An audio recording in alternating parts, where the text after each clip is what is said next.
Voilà. Donc, on a une nouvelle rubrique. Ne soyez pas surpris. On a une nouvelle personne qui est avec nous.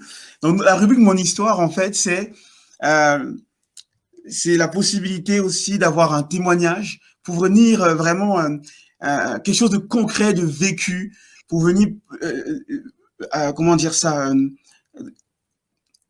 confirmer ou appuyer un peu ce qu'on a partagé déjà jusqu'à présent. Donc, on a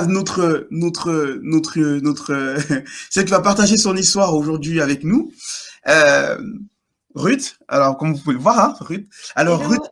est-ce que tu peux, alors je sais que beaucoup la connaissent, mais pour ceux qui te connaissent pas, est-ce que tu peux nous dire deux, trois mots sur toi? Bah, comme tu le disais, je m'appelle Ruth. J'aurai 32 ans dans un mois. Je suis infirmière et je suis ta femme. Oui, c'est vrai. Un Alors, détail, mais important quand même. oui. Donc, du coup, tu avais quelque chose que tu voulais nous partager par rapport à cette thématique-là. Donc, Oui, toi, euh, dès l'âge de 12 ans, dès l'âge de 12 ans, tu t'es converti. c'est ça, effectivement. Donc, bah, moi, je suis née dans une famille chrétienne. Euh, Comme certains diraient, je suis née dans l'église.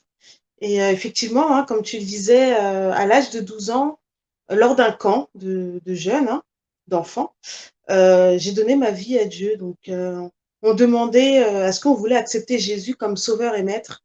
Et je faisais partie des personnes qui voulaient. Et je le voulais sincèrement. J'étais vraiment sincère dans ma démarche. Donc, les années sont passées et vers l'âge de 16, 17 ans, j'étais une personne souriante, qui avait la joie de vivre, qui aimait rire. Voilà, on disait toujours que je souriais tout le temps. Et du jour au lendemain, ce sourire est parti. J'ai perdu ma joie, mais sans savoir pourquoi. En fait, j'avais tout ce qu'une personne de cet âge rêvait d'avoir, en fait. Il ne manquait rien dans ma vie et pourtant, j'étais triste et j'arrivais pas à comprendre pourquoi. Donc, ça a duré un temps, hein. J'ai au début laissé courir et à un moment donné, quand ça me pesait vraiment, j'ai demandé conseil à un grand frère en crise que j'avais et il m'a conseillé d'écouter des chants de louanges et c'est vrai que j'en écoutais pas avant. Donc j'ai commencé à en écouter et quand j'écoutais ces chants, je me sentais bien.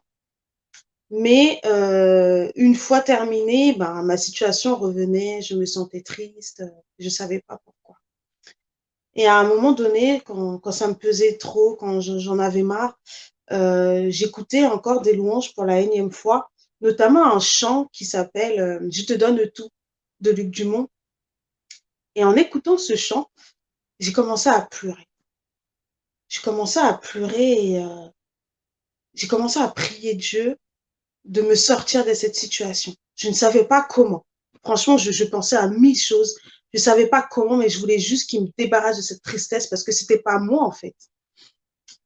Et à un moment donné, j'ai commencé à ressentir une présence remplie d'amour, remplie de joie. Et en un instant, cette tristesse est partie.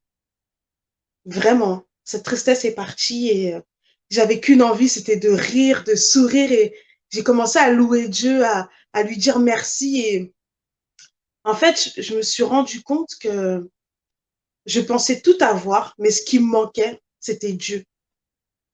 C'est bizarre d'entendre ça, hein, parce que comme je le disais, je me suis convertie à 12 ans, j'ai toujours été dans l'église, j'ai toujours cru en Dieu, mais en réalité, je vivais une foi par procuration. Je croyais en Dieu parce que mes parents m'avaient appris à croire en Dieu, c'était ce que je connaissais. Pour moi, c'était normal en fait. Mais j'avais pas de relation intime avec Dieu. En fait, c'était juste le Dieu de mes parents. J'avais hérité du Dieu de mes parents, mais j'avais pas réellement fait de lui mon Dieu à moi. Et cette expérience m'a permis de me rendre compte que j'avais besoin d'inviter Dieu dans ma vie, de créer une vraie relation avec lui. Et suite à ça, j'ai vraiment commencé à changer ma vie de prière. Je priais de manière plus intentionnelle, plus profonde. Quand je lisais la Bible, parce que je lisais la Bible, mais un petit peu comme un livre, Mais j'ai commencé à la lire pour apprendre à connaître Dieu, en fait, pour me rapprocher de lui. J'ai tout simplement commencé à vivre une vie chrétienne, en fait.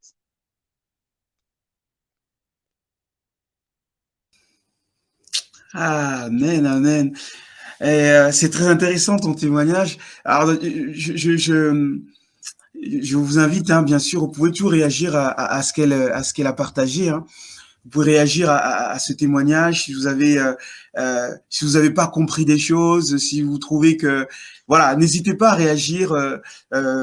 Vous avez même le droit de faire des amen si vous voulez, gloire à Dieu, etc. Donc c'est intéressant ton témoignage parce que finalement, on, j'ai l'impression par rapport à la parabole que peut-être toi, tu as vécu plus que le grand frère a vécu. C'est-à-dire que Ouais, étais, effectivement. tu étais là, tu as toujours été là, mais en fait, tu n'étais pas là quand même.